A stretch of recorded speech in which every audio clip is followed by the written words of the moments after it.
So what do you think of Tom Cruise? It's interesting. I mean, I'd always thought of. I'd long thought of Tom Cruise as, or as I had assumed that the public perception of him and even the critical perception of him was not very high, just because he had a long stint of doing more sort of primarily action films, and he hasn't done a lot of, or he hasn't done a ton of of the more sort of prestigious, generally critically acclaimed work. But more recently, I found a lot of certain people and certain sort of critics and commentators on the internet, especially this one website, the recently departed Grantland.com, which was a great website for sports and pop culture. They were big fans of him, and there's a certain appreciation that I think it's growing as he gets older because of the fact that he is 50 something years old now, I think, and he still is the guy who's willing to throw himself physically into crazy. He looks great for he looks great for his age, and he is the whole one of the big main appeals of the Mission Impossible franchise is the idea that that Tom Cruise is going to hang off of the side of a plane in the air, without with only a cable and no stunt double. The idea is Tom Cruise is going to put himself through the ringer physically, for our entertainment in a way. That's I think a lot of his proponents really appreciate that about him, and I think that and I kind of would agree. I think Edge of Tomorrow is an amazing film, very underrated. One of my favorite movies in the past few years. One of his best performances, I think, in a while. Have you seen the movie? I've not seen that one. Edge of Tomorrow is fantastic. It's, I'll have to lend you a DVD sometime. Can you tell our audience a little bit about what's that, as well as me? The thing about Edge of Tomorrow is, it's on a home release. It's called Live, Die, Repeat. In parentheses, Edge of Tomorrow. Oh, okay. I did see the preview. People say that the title was its big, really did it in, which I guess is probably right. I think in some ways Live, Die, Repeat is just as lame of a title as Edge of Tomorrow. But either way, I think both titles are fine, and I think the movie is just fantastic. Basically, it's like an action film version of Groundhog Day. So without getting too much into it, Tom Cruise is sort of set in the near future, and he ends up being in battle against these aliens, and he dies, but then he suddenly goes back to the day before, and he has to relive the same day over and over again, and the only way he can win the battle is to keep dying and keep learning how to actually defeat the bad guys. So there's a lot of great unexpected comedy in there with the idea of, specifically I think for some people, the idea of seeing Tom Cruise die over and over again, because the people who love him can appreciate how funny he is doing that and how it's just a funny thing, and the people who I think dislike him can appreciate, we can see Tom Cruise die a million times in this movie. Emily Blunt is in it; she's fantastic. Visually it's very, very well done. The storytelling and just the way they play with the Groundhog Day of it all. The repeating the day over and over again is really, really clever, and it's just an amazing film. And yeah, I think I think that Tom Cruise, again, he's generally playing the Tom Cruise type, but he doesn't have, or at least hasn't shown, a ton of range. In certain movies certainly, but generally he still is in that one lane. But I think he plays in that lane very well. He really blew me away in Born on the 4th of July. It looked like a very psychologically demanding. Yeah, I actually just for the first time saw I've never seen all of that movie. I've seen parts of it, and I just recently caught it on TV and watched a good 45 minutes of it, and he is very good in that. I think he's fantastic in Magnolia. Fantastic. Which is one of my favorite movies ever. Very underrated in terms of Paul Thomas Anderson's directorial output, because it's still my favorite movie he's directed, even though that's probably low on the list for most people. Then you have, but I was thinking of some of his late 80s work. Oh. Rain Man, he did a great job Yes. in Rain Man. Yeah. I enjoyed Top Gun, actually. I thought it was a great movie. I just recently watched Days of Thunder. Yeah, I actually haven't, again, I haven't really seen a lot of his earlier work, but I still think Mission Impossible, the first film, is just a great fun, Classic.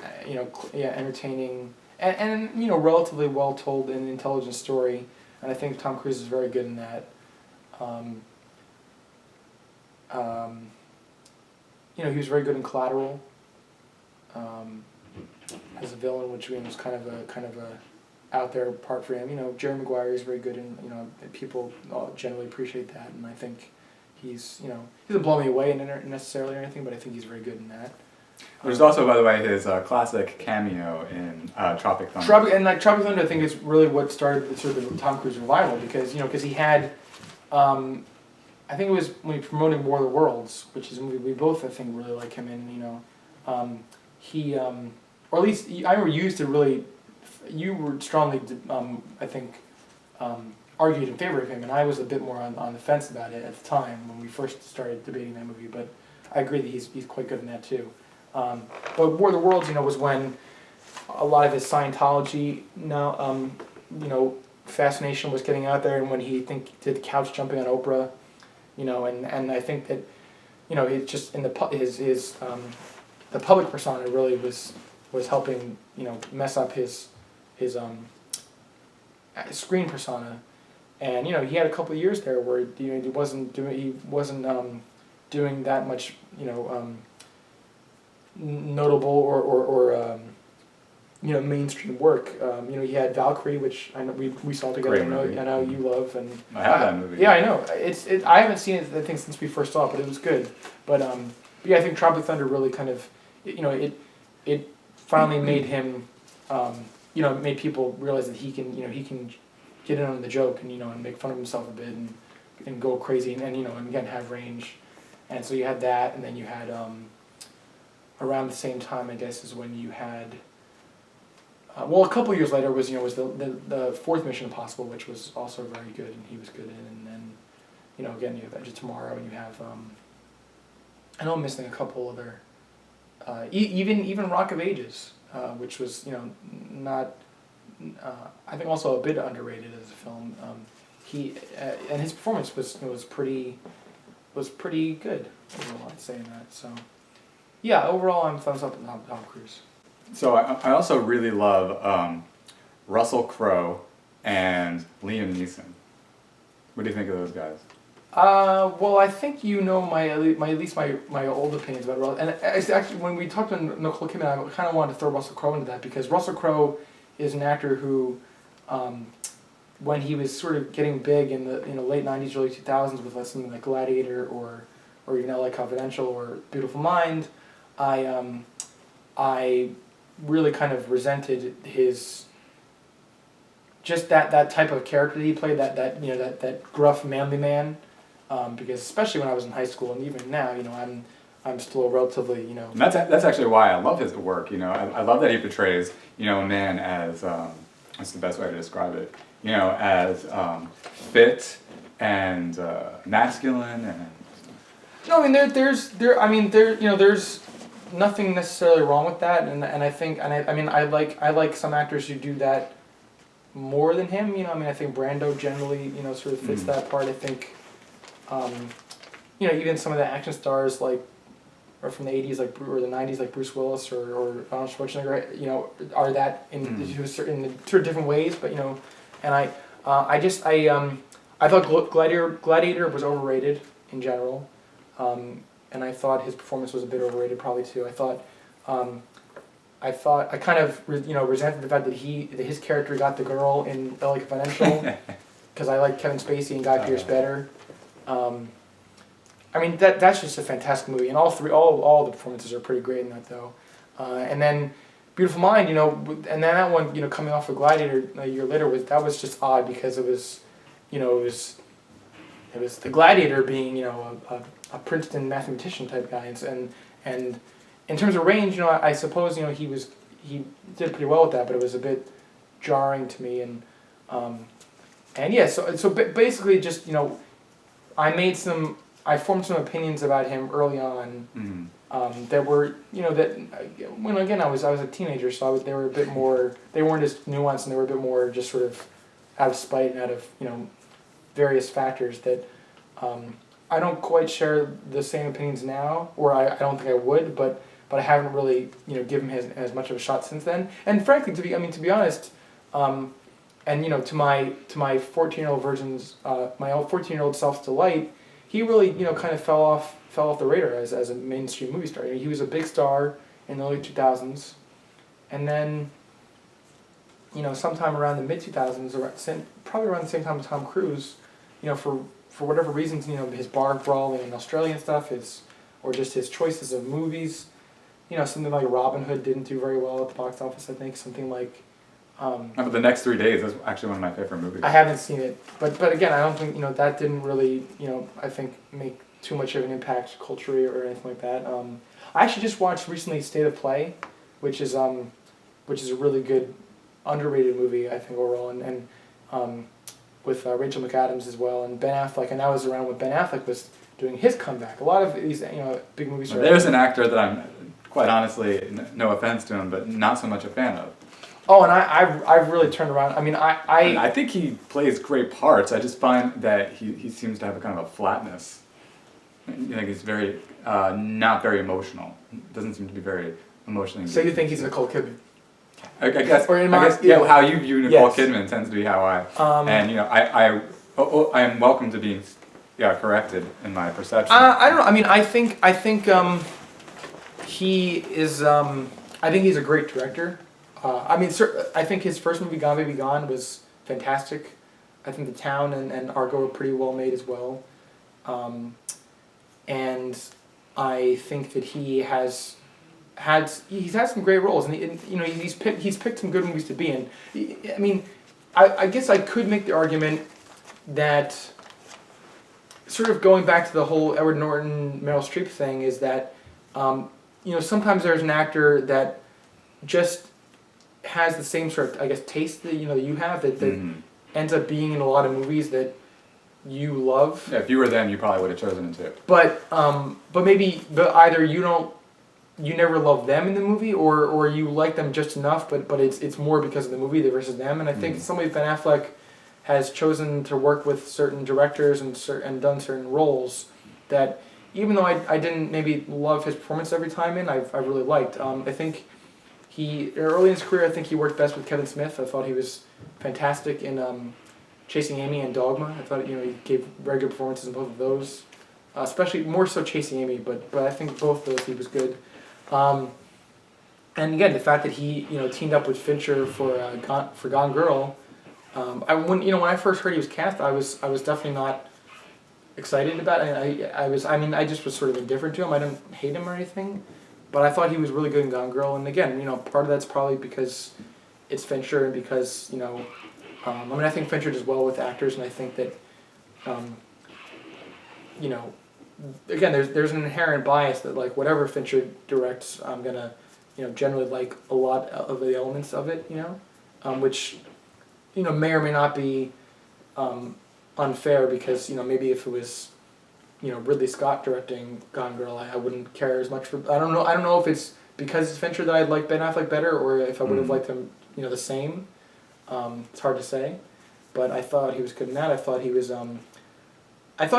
okay in a movie that I have really grown to really, really appreciate over the years. It's The Sum of All Fears, which was one of the later attempts, to sort of reboot the Jack Ryan character from Tom Clancy novels, and at the time when it came out in high school, I was expecting, more of an action film because I was more into those back then, and I was pretty disappointed. But since then, I've really come to appreciate just the visuals and the look of the movie and a lot of the storytelling. And I just really like the story, and I really like a lot of the directing of Some of All Fears, which again, a lot of people probably argue is not very good, and I think it's kind of a weak third act. But it's one of my just favorite movies to just watch, anytime I catch it on TV or whatever. And Ben Affleck, I think, is serviceable in that. Not great, But I think overall he's matured a lot, you know. And I mean, you know, he started out relatively young, and you know he got pretty big pretty quickly. So, you know, some of his earlier work like Armageddon or even Good Will Hunting or you know, Reindeer Games, whatever. You know, he was around our age. He was late 20s, early 30s, and you know, I think, you know, not everyone is. I mean, I think whenever you, depending on whatever age you start, and how long you stick with it, you know, you're always going to just, you know, hopefully keep improving as an actor. So I think he's improved a lot as an actor in the past, you know, 5 years or so. What do you think of Liam Neeson? It's one of my other favorite actors. Yeah, I mean, I've always been more or less indifferent about him. I've never like had any strong opinions about him. Did you ever, by the way, finish that? No. I lent you Schindler's List, I think, about 15 years ago. Did you ever? No, I did not. Because it's a remarkable. I know that's another. I feel like my depending on some of these, you know, some of my answers, my some people are gonna really throw out my cred as a film critic, but I assure you, I you know, I have a lot of knowledge even about a lot of the movies I haven't seen, and you know, my tastes aren't always gonna sync up with a lot of the critical consensus, but you know, I mean, I think everyone has at least a few outliers, and I think frankly, you know, the mass consensus is often almost by definition, it's kind of, you know, to appeal to the greatest common denominator, you have to, you know, dilute the product basically. So a lot of times I think the thing that most people can agree on is you know, going to be more in the mediocre level. Again, especially when you're taking the idea of subjectivity, the idea that, you know, everyone has their own specific individual, you know, this is what's best, this is what's worse, this is what's, you know, what's really good acting versus what's really bad directing and stuff like that. So yeah, I've never seen all of Schindler's List, but I'm sure it's great, and I do plan to watching it someday. I think the Liam Neeson renaissance, you know, in terms of like Taken and all that stuff is kind of people would say like Taken, you know, he kills like 50,000 guys or blah, blah. It's crazy. He's just running over Europe, like killing every last person in sight. I finally saw the movie. He killed like 20 people. I mean, like, which again, I mean, that 20 people is a lot depending on how you look at it. But when you think of like a Bond film or many of the other action films that I saw, you know, when I was a kid, and certainly I think a lot of the action films from the 80s or whatever. So you were disappointed? Like Taken, he kills like 10 people. It's almost nothing, and I don't think it's that great a movie in general. And I think he's fine in it, you know. I mean, I think he's, and I'm all for. And again, like in terms of showing range, of reestablishing yourself, I love the idea that, you know, that we've sort of been talking about, you know, Tom Cruise and Ben Affleck and Russell Crowe hasn't really quite had his comeback yet, I guess, in a way. But you know, a lot of movie stars, you know, they have their early period and their breakout period, and it does really well for them. But then a lot of them, you know, they just fall off the radar. Sometimes more explosively, and sometimes more, you know, gradually. But it's nice when if and when they get to come back. You know, the idea of remaking themselves. You know, Ben Affleck remaking himself sort of as a director, in addition to being an actor. You know, Liam Neeson for remaking himself as an action star. I've heard great things about The Grey. I haven't seen that one, but I've heard it's really good and it's depressing. Well, depressing. Fantastic acting, but if you're looking for a movie that will make you sad, advise against it. Okay. Well, I like sad movies, so. But you won't finish Schindler's List. Yeah, well, it's also pretty long. I don't know. I just, you know, there's too much TV, there's too much music, there's too much movies, there's too many things out there. And I know Schindler's List, yeah. Most people would say it deserves to be high on the list and high on the priority list, but, you know, there's just, you know, there's only so much we can do. So, what do you think of Nicolas Cage? You know, I'm kind of torn on him, where sometimes I lean towards the idea that maybe he's a little bit dramatic, but other times I really appreciate the intensity that he injects into it. I think Nicolas Cage is sort of like John Travolta, especially when you think about them in terms of Face Off, or just the fact that they were both, you know, they both had that sort of that late 90s action star period where they were going pretty strong more Nicolas Cage, but still. I think that like John Travolta, he has just made a lot of odd, if not bad, choices in the past several years. In terms of movies, certainly he's chosen a lot of films that just sort of go under the radar, or not very well publicized, or the critics either think looks bad, or they actually see it and they say it's bad, whatever. So a lot of movies I actually haven't even seen, but I have seen. I saw Knowing, which I thought it's just I think a great idea for a premise, and I remember having that idea when I was a kid, for a similar story. It's about have you seen Knowing? No. It's about a time capsule that students put they're buried in the ground in the '60s, and they reopen it 50 years later, or whatever, 40 years later, and this one kid that contributed this page of all these random numbers, and Nicolas Cage is a parent of one of the students, I guess, and they find out that the numbers are actually different dates where catastrophic events happen. So basically, it's the idea of this one kid could tell the future, and so they sort of try to use it to stop a traumatic event from happening in the near future. Interesting. And again, I think execution-wise, it's not there's a couple of good sequences. It's not a very well-written film, though. It's not Nicolas Cage is. I honestly don't even remember that much about his performance. I guess it had. I guess that says something. He had some good moments, but some also kind of. I don't quite know why you did it that way moments, which I think is kind of a big thing with him these days. And it was just like you said, sort of the over the top, the weird choices he makes as an actor. Not even in terms of just film choices, but acting choices within given scenes. Where you're just sort of, it doesn't seem like that's what that person would really do or whatever. But that being said, I mean, he won an Oscar for Leaving Las Vegas. He was in one of my favorite action movies of all time, The Rock, and I thought he was pretty good in that. And he's definitely done some good work. So I mean, I guess I'd say he's overall probably talented and good. He just has made a bunch of weird choices and just gone in certain directions in the past 5 or 10 years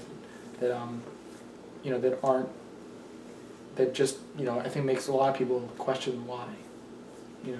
And there are a lot of actors and actresses out there I'd love to get your opinion on. We'll have to have you come back on again. Yeah. But I have 3 others, and I'll tell you why I want your opinions on them. I'm going to start with Arnold Schwarzenegger. I don't know, I realize on one hand there's almost a gimmick to him, he's the big bodybuilder guy and he's using that persona. But he makes very good movie decisions. Yeah. You think of him as an entertainer, and a very talented entertainer. Yes. So I appreciate your thoughts on him. Also, another person, Robert Duvall. What I find interesting about Robert Duvall, some of his movie choices, like The Apostle, and I just saw, I think it was A Night in Mexico, was a good one. And then the other actor, I've just been watching, recently I started watching Third Rock from the Sun, and I've been really watching closely John Lithgow. And I haven't had the opportunity to really see too much of his career. Yeah. But I mean, the guy's a genius with his comedic acting, I think. Your thoughts on these? Arnold Schwarzenegger, I agree with pretty much everything you said. I mean, I think that I'll say this, I think part of it is that sort of childhood nostalgia of seeing of certain movies that you saw when you were a kid. You're always going to have a certain appreciation for. But if I come across on TV Terminator 2 or True Lies or even Lies is a classic. or even Last Action Hero, which I think is quite underrated. I mean, there's just fun. There's just so much fun, and it's like you pretty much know you're watching Arnold Schwarzenegger, and that's one of the most fun things about Last Action Hero was it was very in a way sort of ahead of its time. A lot of meta humor about the idea of Arnold Schwarzenegger being the character he plays in the movies and then the actual actor who plays it's all about really deconstructing and satirizing his what at that point was already his well-established, screen persona as an entertainer and all that stuff. And so yeah, in a way, it's like he's also he's a great example of like someone who's like in one lane, and and doesn't really show a lot of range necessarily, but it's just so much fun watching what he does, and it's just and yeah, there's something about that giant guy with that thick Austrian accent who is a cop being a kindergarten teacher, or is a cyborg trying to be human. It's a lot of like one thing trying to pretend to be the other, because he's also a CIA agent who's pretending to be a computer salesman, a boring computer salesman, and he is a character from a movie who's also actually the actor playing in Last Action Hero and such. And I know I'm forgetting a few other something like Eraser is a fun one. But yeah, he's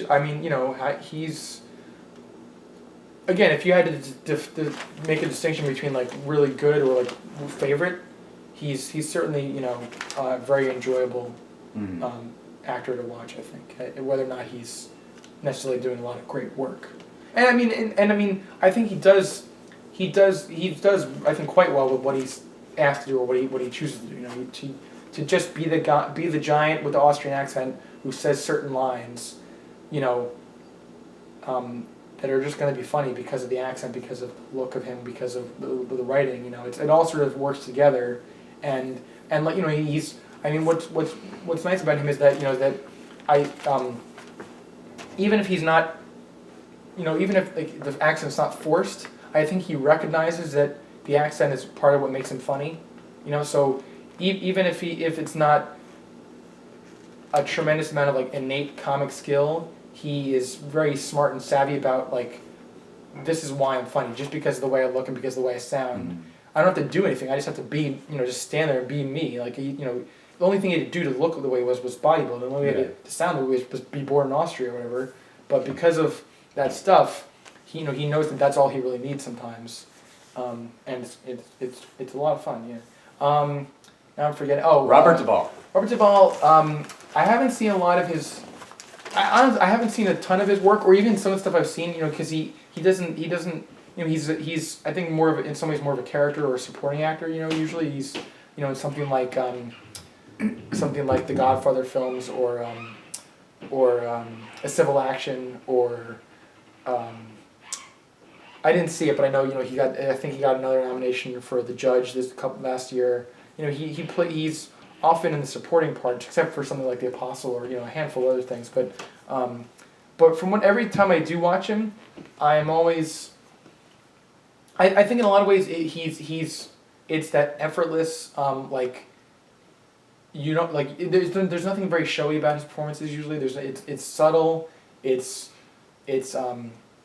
sort of just he just melts into those characters, I think, and it's just very it's unshowy, and so it's easy to I think overlook him as an actor, but sometimes in the way those some of the best actors and best performances where you don't really realize that like that person acting, it's just like they're just that character, whatever. Mm-hmm. So in that sense, I think he's quite good. Yes. And John Lithgow, I have seen in a couple other non-comedic, non-sitcom roles, and yeah, I think he's got a lot of range and talent. One thing I will always say about John Lithgow is he went to high school with my aunt, actually, I think. No kidding. Yeah. Funny. That's my one little John Lithgow tidbit I always like to throw out.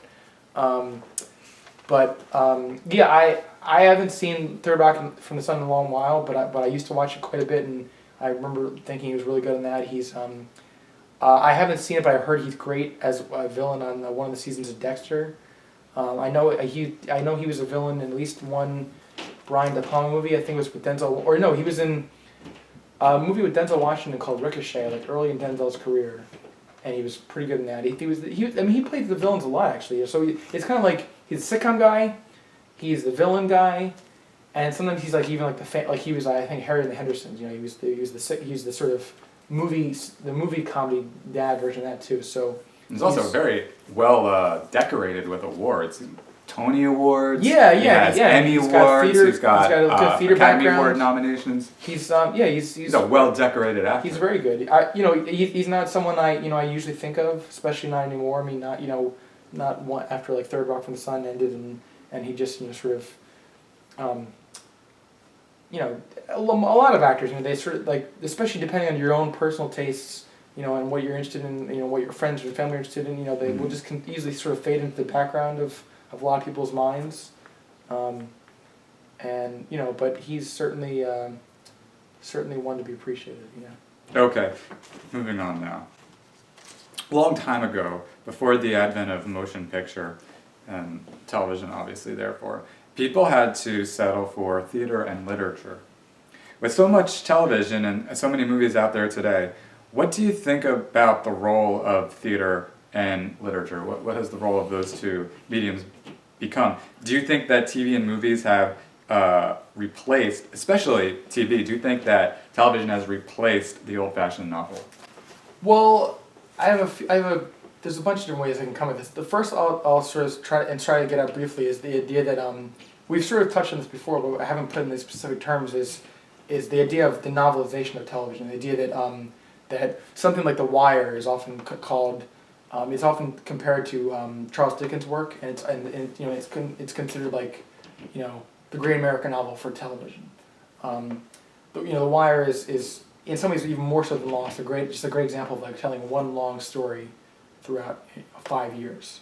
And I think I think with TV versus films, TV really does have the ability to, like a novel, each episode is a chapter, or each season is a chapter perhaps, or each season's a volume, in a series, and TV can like a novel be telling this one big story, and frankly I still think that TV in a lot of ways has not nearly capitalized enough on the idea of continuity of one big story, and of taking a more novelistic approach. You know what I think about the novelistic approach in television, and I want to get your thoughts on this, is, in literature, it's not just the fact that you can read, but it's really the fact that you are processing language and Sure. like things that are happening.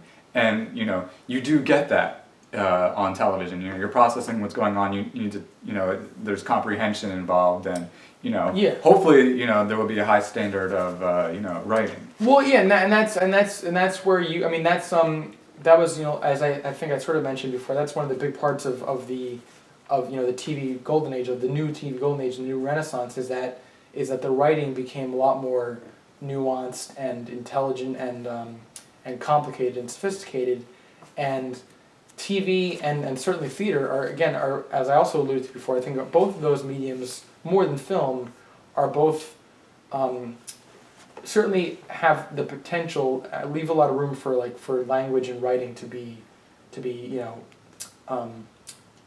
a big part of that. Where film, especially the way movies are going, these days, is again movies are either giant blockbusters or they're small indie films. There's not a lot of in between, like the way you had in the '70s with films like Dog Day Afternoon or Taxi Driver, or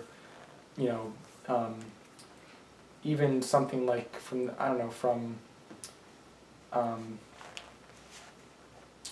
trying to think of like something from the '80s, like Ordinary People. There aren't as many of those anymore, which is where you find a lot of those stories more like on television. Although again, I will say that this is the people always make an argument that we don't have adult mainstream films anymore, but it's like I'm always going to point out at least once every couple of years DiCaprio and Scorsese make a movie together. DiCaprio like you're always going to have like you still I think you still have films like The Departed, or like Bridge of Spies, which just came out, or Munich, or again a lot of films by really great filmmakers like Spielberg, like Scorsese, like Fincher, like a Christopher, like a Paul Thomas Anderson. You have a lot of these movies that are still coming out at least once every year that I think fit that same mold of a Taxi Driver or a Ordinary People or a Godfather. So the idea that that there's only the big movies and the small movies, there's still the medium films. There's just maybe not as many of them, and it's getting harder to get those financed and everything. Like I think The Wolf of Wall Street, DiCaprio wanted to work on that movie for years, and then they couldn't really get the financing for it until they got the right producers, and then until Scorsese came on board. But nevertheless, I don't think that's going to go away anytime soon. I think you're still going to have, the Oscar contenders in the fall, and you're still going to have the blockbusters in the summer, and you're still going to have all those different kinds of movies, just maybe not as many in certain areas. And what about theater and literature? But yeah, so books? in terms of getting back to the other part of your question, I think that I think with movies especially, and you could look at this as a bad or a good thing. So many movies these days are based on books, So do you think maybe is the role for literature now just to create the idea that hopefully someone will pick up? No, I don't think that's its only role, and the fact that I think that like at least with certain books, like for me, I haven't read it yet, but I do want to at some point probably read Gone Girl, but I only really would have been interested in it if it was. I wouldn't have been probably that interested if it wasn't for the fact that David Fincher made a movie out of it. But the reason David Fincher made a movie out of that was because Gone Girl was a very popular book. So it's not like people weren't. It's not like people didn't just find this book by themselves and were like, hey, it's a book and I'm still gonna and who cares about like literature. I think still is important enough, and certainly I think depending on who you ask, because there are certain sort of circles of people that much more appreciate literature or theater or whatever. So the fiction book in your mind is not dead and will not die anytime soon. No, I don't think so. I think you can make plenty of arguments for its relevancy and cultural impact and the size of that and everything, but I don't think literature and theater are going away certainly, and again, even on a just small scale, I have, you can if you look at my resume that when I go on auditions and stuff, I have a pretty substantial amount of plays that I put on there, and they're all done, either at school or local theaters, and stuff, and they're not all making a cultural impact, but some of them are famous plays. Like I've been in Romeo and Juliet. I've been in. I just was in A Wonderful Life. I've been in,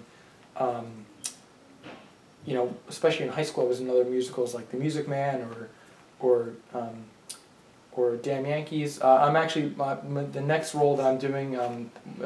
We're sort of in the middle of rehearsals now. Is Arsenic Old Lace, which was made into a movie with Cary Grant back in the '40s, and it's certainly within certain circles, it's a very beloved play. And for our viewers, by the way, when can they go see you in this? Arsenic Old Lace, which actually I'm playing the Cary Grant, I'm playing the male lead, I guess, opens in January 22nd, I believe. Kelsey Theater? At the Kelsey Theater. Okay. It plays 2 weekends there near the end of January. So please go watch Mr. Moran. Yeah, I'm very excited. It's actually, I saw the show when I was in high school, and I thought it was fantastic. I thought a lot of the roles were great, in particular the role that I am now playing, so it's sort of a dream come true all these years later to actually get to play that role. Broadway, now something like Hamilton is getting a lot of coverage and stuff, and A Book of Mormon did really well. I don't think you can count any of these mediums out completely, certainly. And I think literature will always be around in some form, and to some degree, and same with theater, and hopefully same with film and TV, because they're both relatively newer mediums. But I think they will stick around. I think it all sort of amounts to storytelling. It all amounts to shared experience, entertainment, making you think, making you learn about new things, and telling a good, interesting story. And I think for me, wherever I can, however I can help contribute to that, whether it's doing community theater or writing plays or even just sharing my love of and writing about professional television stuff, all that, you know, it's all great, and it's all gonna, you know, keep going long after we're gone, and you have other people, you know, discussing it and stuff. So.